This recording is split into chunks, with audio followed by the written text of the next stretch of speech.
안녕하십니까. 이번 시간에는 제6과 6과 6번째 시간 원시복음과 의인의 후손에 대하여 공부하는 시간을 갖습니다. 하나님께서 약속하신 그 영원하신 약속과 계획은 택하신 자들을 하나님의 생명으로 거듭나 그리스도를 머리로 하고 사는 죄를 세우시는 것입니다. 다시 말하면 그리스도가 왕이 되시고 교회는 그의 백성이 되어서 그리스도 안에서 하나님의 생명으로 사는 하나님의 나라를 건설하는 것이 하나님의 영원하신 약속과 계획이라고 하는 것입니다. 이를 위해 사람을 하나님의 형상과 모양으로 만드시고 생육하고 번성하고 정복하고 다스리라는 복을 명령하셨던 것입니다. 하나님은 처음 사람 아담을 통해서 하나님의 통치가 이루어지는 하나님의 나라 건설을 계획하시고 성취하실 것을 약속하신 것입니다. 인간의 타락에도 불구하고 하나님께서는 만세 전에 예비하신 여자의 후손을 통하여 오실 메시아를 약속하시고 가죽옷을 입혀주심으로 인하여 하나님의 약속과 계획은 변함없이 이루어질 것임을 보여주셨습니다. 하나님은 왕이신 하나님의 다스림에 순종하는 의인의 계보와 사탄에게 속하여 하나님의 다스림을 싫어하고 타락한 육신의 욕망을 따라 스스로 왕이 되어 사는 악인의 계보를 철저하게 구별하십니다. 그리고 하나님의 아들들과 사람의 딸들이 혼합되어 의인이 계보가 사라지고 하나님 나라의 정체성을 상실하게 될 때 하나님은 세상을 홍수로 심판하시고 다시 노아를 통해 하나님 나라의 역사를 다시 시작하셨던 것입니다. 타락한 인간을 위해 영원 전에 예비해 두셨던 하나님의 구원 방법이 과연 무엇일까요? 그것은 그리스도를 믿음으로 말미암아 죄인을 구원하시는 믿음의 법이라고 하는 것입니다. 디모데후서 1장 9절에 보면 하나님이 우리를 구원하사 거룩하신 소명으로 부르심은 우리의 행위대로 하심이 아니요 오직 자기의 뜻과 영원 전부터 그리스도 예수 안에서 우리에게 주신 은혜대로 하심이라 라고 말씀하고 있습니다. 또 로마서 3장 27절에 보니까 그런즉 자랑할 데가 어디 있을 수가 없느니라. 무슨 법으로냐? 행위로냐? 아니라 오직 믿음의 법으로니라. 이렇게 말씀하고 있습니다. 죄를 범함으로 하나님의 영광에 이르지 못하게 된 타락한 인간들은 죄인 스스로의 행위를 통해서는 하나님의 영광에 이를 수가 없는 것입니다. 율법의 행위로서는 의롭다함을 얻을 그런 육체가 없습니다. 그래서 하나님께서 영원전부터 그리스도 예수 안에서 하나님의 영광에 이를 수 있도록 만든 법이 바로 믿음의 법이라고 하는 것입니다. 하나님께서 그러면 타락한 인간에게 계시하신 최초의 원시 복음은 과연 무엇이었을까요? 그것은 타락한 인간에게 여자의 후손을 약속하셨고 가죽옷을 만들어 입혀 주신 것입니다. 창세기 3장 15절에 내가 너로 여자와 원수가 되게 하고 내 후손도 여자의 후손과 원수가 되게 하리니 여자의 후손은 내 머리를 상하게 할 것이요 너는 그의 발꿈치를 상하게 할 것이니라 하시고 기록하고 있으며 창세기 3장 20절과 21절에는 아담이 그의 아내의 이름을 하와라 불렀으니 그는 모든 산자의 어머니가 됨이라 라고 기록하고 있으며 21절에 여호와 하나님이 아담과 그의 아내를 위하여 가죽옷을 지어 입히시니라 말씀하고 있습니다. 여기서 산자의 어머니라고 하는 이 산자라고 하는 뜻은 생명의 어머니라고 하는 뜻입니다. 생명의 어머니라고 하는 뜻이라는 것입니다. 창세기 3장 15절에서 하나님께서 내가 하리라고 하시면서 타락한 인간에게 여자의 후손을 통해 뱀의 머리를 상하게 할 자곧 세상 임금이 된 마귀의 모든 권세를 꿰뚫어 버리고 승리하실 메시아를 보내주시겠다고 약속을 하고 계시는 것입니다. 하나님께서 범죄한 아담에게 최초의 복음을 약속하신 것입니다. 이것을 원시 복음이라고 합니다. 최초의 복음을 들은 아담은 자기 아내의 이름을 모든 산자의 어미 라는 의미로 하와라고 불렀습니다. 이것은 아담이 뱀의 머리를 상하게 할 여자의 후손을 보내주시겠다는 하나님의 복음을 깨닫고 하와가 죽은 자의 어미에서 산 자의 어미가 될 것을 믿은 것입니다. 그러므로 하나님은 복음을 믿는 아담과 하와에게 자기들이 스스로 무화과 나무 잎으로 만들어 입은 옷 대신에 가죽옷을 입혀주셔서 그리스도로 옷 입고 살도록 해 주신 것입니다. 그래서 하와는 가인을 낳고 내가 여호와로 말미암아 득남하였다라고 합니다. 하와는 가인을 하나님께서 약속하신 여자의 후손으로 이해했다는 것입니다. 그리고 셋을 낳고는 다른 씨를 주셨다라고 말합니다. 이것은 아담과 하와가 계속해서 하나님께서 약속하신 원시 복음을 붙들고 살았다는 것을 보여주고 있는 것입니다. 자, 그러면 원시 복음을 믿는 믿음은 의인의 후손을 통해서 어떻게 계승되고 있느냐 하는 것입니다. 아벨은 믿음으로 제사를 드림으로 의로운 자라 하는 그러한 증거를 얻었다고 이렇게 기록하고 있습니다. 히브리서 11장 4절에 믿음으로 아벨은 가인보다 더 나은 제사를 하나님께 드림으로 의로운 자라 하시는 증거를 얻었으니 하나님이 그 예물에 대하여 증언하심이라. 그가 죽었으나 그 믿음으로써 지금도 말하느니라 라고 말씀하셨습니다. 믿음으로 드리는 제사는 하나님께서 약속하신 그 여자의 후손 곧 복음을 믿음으로 드리는 제사라고 하는 것입니다.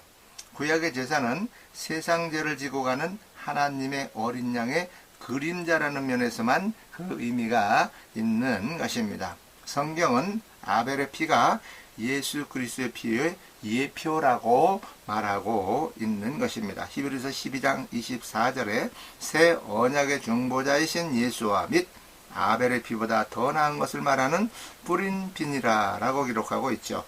아벨은 믿음으로 어린 양의 첫 새끼와 그 기름을 제물로 드렸습니다.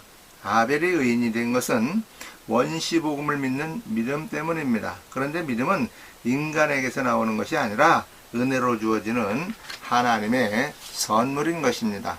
그렇기 때문에 하나님이 주신 믿음으로 기뻐하시는 제사를 드린 것이지 제물이 특별해서 그런 것은 아니라고 하는 것이죠.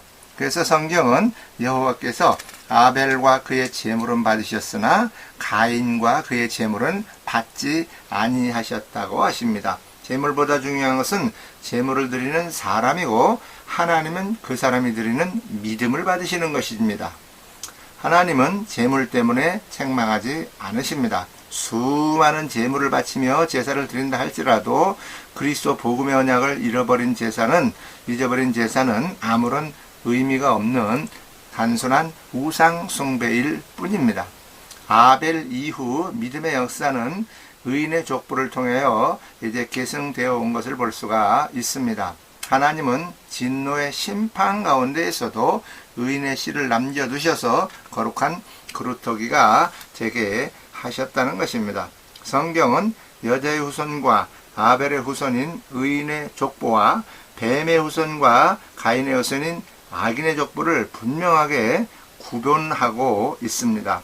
의인의 후손들의 공통점은 여호와의 이름을 부르며 여호와 하나님을 믿고 하나님의 약속을 철저하게 신뢰하는 하나님이 기뻐하시는 믿음의 사람들이었던 것입니다. 자, 그러면 에녹은 평생을 하나님과 동행하며 주님의 오심과 심판을 선포하며 그리고 종말적인 삶을 산 인물로 성경에 기록되어 있습니다. 자, 창세기 5장 19절에 에녹을 낳은 후 800년을 지나며 자녀들을 낳았으며 그는 962세를 살고 죽었더라. 에녹은 65세에 무두셀라를 낳았고 무두셀라를 낳은 후 300년을 하나님과 동행하며 자녀들을 낳았으며 그는 365세를 살았더라. 에녹이 하나님과 동행하더니 하나님이 그를 데려가심으로 세상에 있지 아니하였더라 라고 기록하고 있습니다. 또한 유다서 1장 14절에는 아담의 7대손 에녹이 이 사람들에 대하여도 예언하여 이르되 보라 주께서 그 수많은 거룩한 자와 함께 임하셨으니 이는 무사람을 심판하사 모든 경건하지 않은 자가 경건하지 않지 행한 모든 경건하지 않은 일과 또 경건하지 않은 죄인들이 주를 거슬러 한 모든 완악한 말로 말미암아 그들을 정죄하려 하심이라 하였느니라 라고 기록해 놓고 있습니다. 에녹은 평생을 하나님과 동행하며 주님의 오심과 홍수 심판을 선포하며 종말적인 삶을 살았던 것입니다. 그래서 에녹은 아들의 이름을 무드셀라라는 뜻인데 이 이름의 뜻이 뭐냐 하면 창 던지는 자라고 하는 뜻입니다. 다시 말씀드리면 심판을 상징하고 있는 것이죠. 그래서 그 무드셀라가 죽으면 심판이 임한다는 의미의 이름으로 그렇게 지은 것입니다. 에녹의 예언대로 무드셀라가 죽고 나자 바로 노아 홍수 심판이 일어났습니다. 에녹은 하나님의 약속을 실체로 받아들이고 믿음을 삶으로 보여준 믿음의 모델이었던 것입니다. 자, 다음 노아 홍수 시대의 홍수 심판과 노아의 방주가 주는 교훈이 과연 무엇일까요? 노아는 보이지 않는 일에 경고하심을 받아 경외함으로 방주를 준비하여 그 집을 구원하였고 믿음을 따른 의의 상속자가 되었다고 하는 사실입니다. 바로 11호서 11장 7절에 있는 말씀이죠. 베드로후서 2장 5절에는 옛 세상을 용서치 아니하시고 오직 의를 전파하는 노아와 그 7 식구를 보존하시고 경건하지 아니한 자들의 세상에 홍수를 내리셨다라고 말씀하고 있습니다. 노아 시대의 부패와 타락은 하나님의 아들들과 사람의 딸들의 두 부류가 성적으로 혼합되는 모습으로 나타났던 것입니다. 홍수 심판의 근거는 혼인관계의 왜곡이라고 하는 것이죠. 하나님의 아들들과 사람의 딸들이 혼합되어서 의인의 계보가 사라지고 하나님의 나라의 정체성을 상실하게 될 때 하나님은 세상을 홍수로 심판하시고 다시 노아를 통해 하나님 나라의 역사를 다시 시작하셨던 것입니다. 하나님께서는 노아에게 은혜를 베푸셔서 언약을 세우시고 방주를 예비하게 하시고 노아의 가족을 구원하셨습니다. 이것을 성경은 믿음으로 이제 노아는 아직 보이지 않는 일에 경과심을 받아 경외함으로 그리고 방주를 준비하여 그 집을 구원하였고 믿음을 따르는 의의 상속자가 되었다고 말하고 있습니다. 하나님께서는 오직 의를 전파하는 노아 그 7 식구를 보존하셔서 믿음을 따르는 의의 상속자로 세우심으로 여인의 후손의 계보가 끊어지지 않도록 이렇게 일하신 것입니다. 홍수 심판으로 정결한 짐승으로 드린 번제의 형기를 받으시고 다시는 사람으로 말미암아 땅을 저주하지 않겠다는 언약의 증거로 이제 우리에게 무지개를 주셨습니다. 노아는 홍수 심판이 끝난 후 여호와를 위하여 정결한 짐승으로 번제를 드렸고 여호와께서는 그 향기를 받으셨다고 말씀하고 있습니다. 정결한 제물로 드려지는 향기로운 제사는 세상 죄를 지고 가는 하나님의 어린 양의 그림자로서 노아가 드린 번제는 아벨의 제사를 계승하는 두 번째 제사입니다. 그리고 하나님은 다시는 사람으로 말미암아 땅을 저주하지 않겠다고 말씀하시고 무지개를 언약의 증거로 주셨습니다. 그런데 땅을 저주하지 않는 일을 사람의 마음이 계획하는 바가 어려서부터 악하기 때문이라고 말씀하고 계십니다. 이것은 죄악으로 말미암아 전적으로 타락한 인간은 어려서부터 악하기 때문에 행위를 통해서는 스스로 구원을 얻을 수 없을 뿐 아니라 또다시 하나님의 심판을 받을 수밖에 없다는 것입니다. 그러므로 인간의 구원은 오직 정결한 제물로 드려지는 향기로운 제사, 곧 세상 죄를 지고 가는 하나님의 어린 양이신 그리스도의 대속을 통해서만 구원을 받을 수 있다는 것을 예표하는 것이라고 할 수가 있습니다.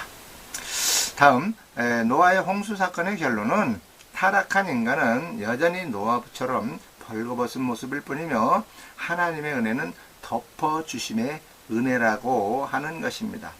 시편 32편 1절에 허물의 사함을 받고 자신의 죄가 가려진 자가 복이 있다라고 말씀하고 있습니다. 또 로마서 4장 6절에서 8절에 보면 그와 같이 다윗도 한 일과는 상관없이 하나님께서 의로움을 인정하여 주시는 사람이 받을 복을 찬양하여 다음과 같이 말했습니다. 하나님께서 잘못을 용서해 주시고 죄를 덮어 주신 사람은 복이 있다. 주께서 죄 없다고 인정해 주시는 사람은 복이 있다. 이렇게 말씀하고 있습니다. 노아의 홍수 사건의 결론은 노아가 포도주를 마시고 벌거벗은 채로 잠을 자고 그것을 노아의 아들 함이 보고 나서 아비의 부끄러움을 자기의 형제 이제 셈과 야벳에게 누설함으로 말미암아 아비에게 저주를 받게 되었고, 셈과 야벳은 아비의 부끄러운 죄를 뒷걸음질쳐 들어가 덮어줌으로 축복을 받는 것으로 이렇게 끝이 납니다. 이 사건은 사탄의 지배 아래 있는 인간은 여전히 벌거벗은 인간들이고, 그리고 하나님의 덮어줌의 은혜로만 의롭다 함을 받을 수 있다는 것, 그리고 허물을 조롱하고 즐기는 자와 덮어주는 자가 두 부류로 갈라지게 되는 것을 노아와 세 아들을 통해 확인시켜주고 있는 것입니다. 여기서 아들 함이 이제 보고, 그리고 셈과 야벳에게 누설하였다는 것은, 보았다는 것은 즐기며 조롱하였다는 것이고, 누설하였다는 것은 재미로 설명하였다라는 뜻이 있습니다. 그러므로 허물을 조롱하고 즐기는 자와 덮어주는 자가 두 부류로 갈라지게 되는 것을 우리가 알 수가 있죠. 노아의 홍수는 하나님의 심판과 저주의 상징입니다.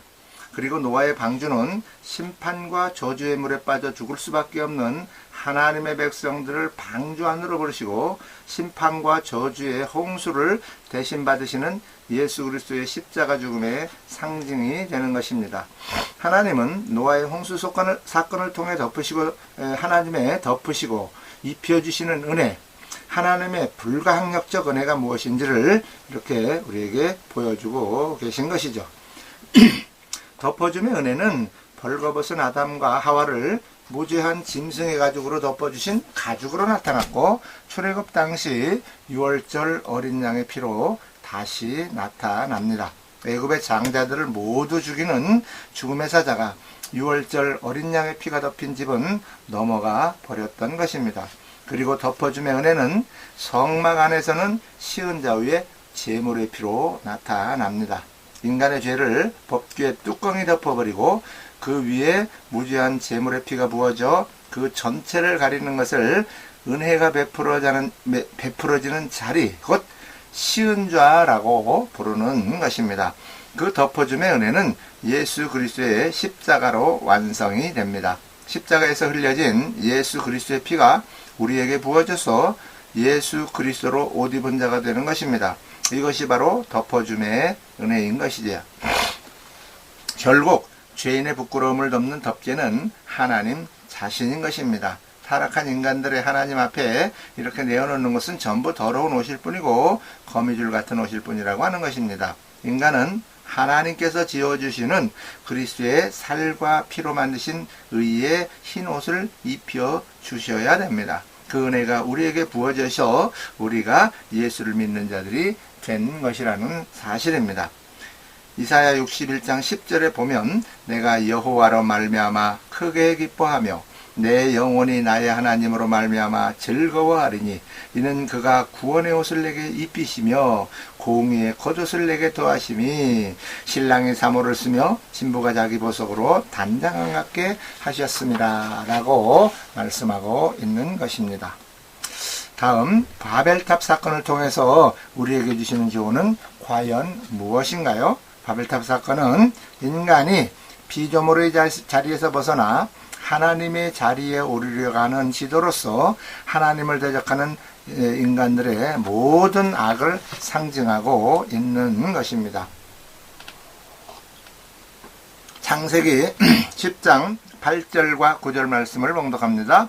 구스가 또 니므롯을 낳았으니 그는 세상의 첫 용사라. 그가 여호와 앞에서 용감한 사냥꾼이 되었으므로 속담에 이르기를 아몬은 여호와 앞에 니므롯같이 용감한 사냥꾼이로다 하더라 라고 되어 있습니다. 여기서 여호와 앞에 니므롯같이 용감한 사냥꾼, 니므롯은 바로 힘의 원리를 상징하고 나타내고 있습니다. 그것은 무엇입니까? 니므롯을 낳았는데 그가 세상의 용사라고 여호와 앞에서 용감한 사냥꾼이었다고 기록하고 있기 때문에 그렇습니다.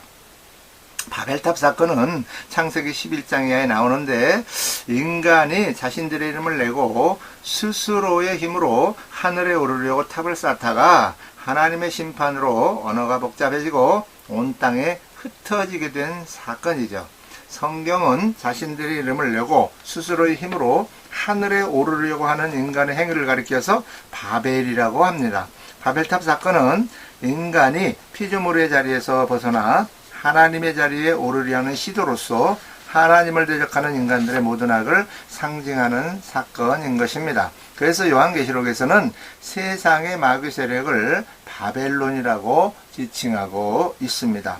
바벨탑은 하나님의 질서와 창조 목적을 떠난 타락한 인간들의 힘의 원리가 지배하는 세상을 살면서 이제 불안함과 두려움에서 자기 스스로를 보호하기 위한 목적으로 성을 쌓기 시작한 것입니다. 그래서 가인은 하나님으로부터 저주를 받아 쫓겨난 이후에 가장 먼저 에녹성을 쌓았고 가인의 후손은 라멕, 네피림으로 이어지면서 하나님의 홍수 심판을 당하게 되었던 것입니다. 그러나 홍수 이후 그 노아의 아들 함의 후손들에게서 니므롯이라고 하는 또한 연결이 나오고 레센이라고 하는 큰 성읍을 쌓고 거대한 나라들을 세운 니므롯에서 바벨탑 사건이 일어나게 된 것입니다.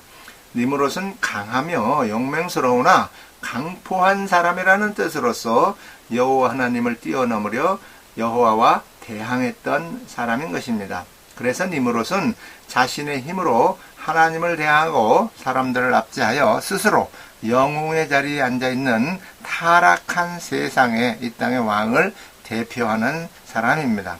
바벨탑을 쌓은 첫 번째 그 이유가 뭐냐면 인간들이 스스로 하늘에 닿으려고 했기 때문입니다.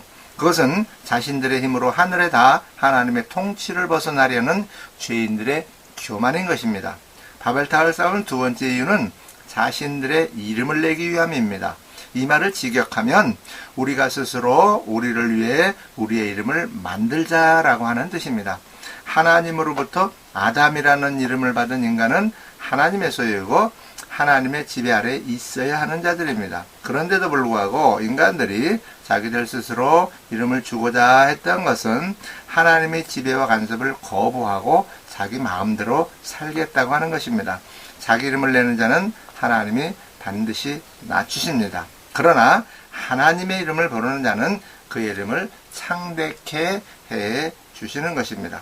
바벨탑을 쌓은 세 번째 이유는 흩어짐을 면하기 위함이라고 하는 것이죠. 그 말은 인간들이 생육하고 번성하여 땅에 충만하라는 하나님의 축복의 명령을 정면으로 거역한 것으로 절대로 흩어지지 않고 자기들끼리 똘똘 뭉쳐서 연합하여 자기들 마음대로 살기 위해 바벨탑을 세웠다고 하는 것입니다. 그 결과 인간들은 하나님께서 언어를 혼잡하게 하심으로 강제로 온 땅에 흩어지게 되었던 것입니다. 자, 다음 하나님의 구원 역사는 성경의 족보를 통해서 어떻게 나타나고 있을까요?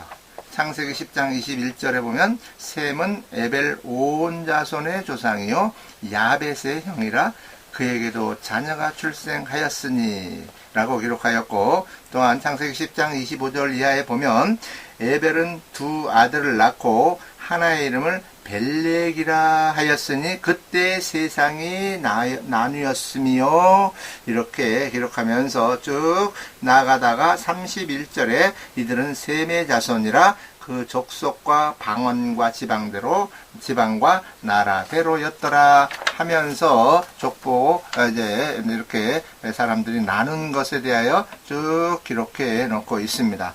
자, 이제 창세기 11장 16절 이하에 보면 에벨은 34세에 벨렉을 낳았고 벨렉을 낳은 후에 430년을 지내며 자녀를 낳았으며 24절에 나홀은 29세에 데라를 낳았고 데라를 낳은 해 119년을 지내며 자녀를 낳았으며 데라는 70세에 아브람과 나홀과 그리고 하란을 낳았더라. 이렇게 기록해 놓고 있습니다. 성경의 족보들은 구속사 속에서 하나님께서 당신의 백성들의 탄생을 어떻게 계획하시고 완성시켜내시는지를 보여주고 있습니다.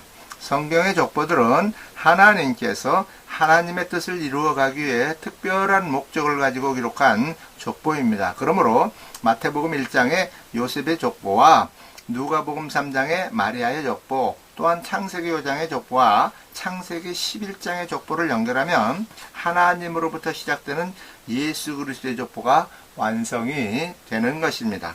또한 성경의 족보들은 하나님께서 모든 하나님의 구속사 속에서 당신의 택한 백성들의 라인을 미리 준비하고 계신다는 것을 보여주고 있습니다. 그래서 창세기 10장 21절에 보면 셈의 3대 손인 에벨을 가리켜 온 자손의 조상이라고 기록합니다. 에벨은 다른 쪽에 있는 지역으로 혹은 건너가다 라는 뜻입니다.